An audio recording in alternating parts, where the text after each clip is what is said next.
بسم اللہ الرحمن الرحیم۔ عبد الملک بن ابی سلیمان نے عطا سے اور انہوں نے حضرت جابر بن عبداللہ رضی اللہ تعالی عنہ سے روایت کی۔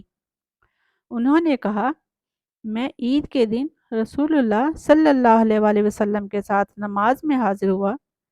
آپ نے خطبے سے پہلے اذان اور تکبیر کے بغیر نماز سے ابتدا کی، پھر بلال رضی اللہ تعالی عنہ کا سہارا لے کر کھڑے ہوئے، اللہ کے تقوی کا حکم دیا، اس کی اطاعت پر ابھارا، لوگوں کو نصیحت کی اور انہیں دین کی بنیادی باتوں کی یاد دہانی کرائی، پھر چل پڑے حتیٰ کہ عورتوں کے پاس آ گئے تو انہیں واعظ و تلقین تذکیر کی اور فرمایا، صدقہ کرو کیونکہ تم میں سے اکثر جہنم کا ایندھن ہیں۔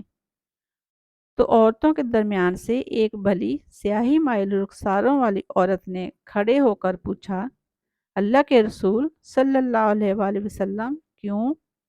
آپ صلی اللہ علیہ وآلہ وسلم نے فرمایا، اس لیے کہ تم شکایت بہت کرتی ہو اور اپنے رفیق زندگی کی ناشکری کرتی ہو۔ جابر رضی اللہ تعالیٰ عنہ نے کہا، اس پر وہ عورتیں اپنے زیورات سے صدقہ کرنے لگیں۔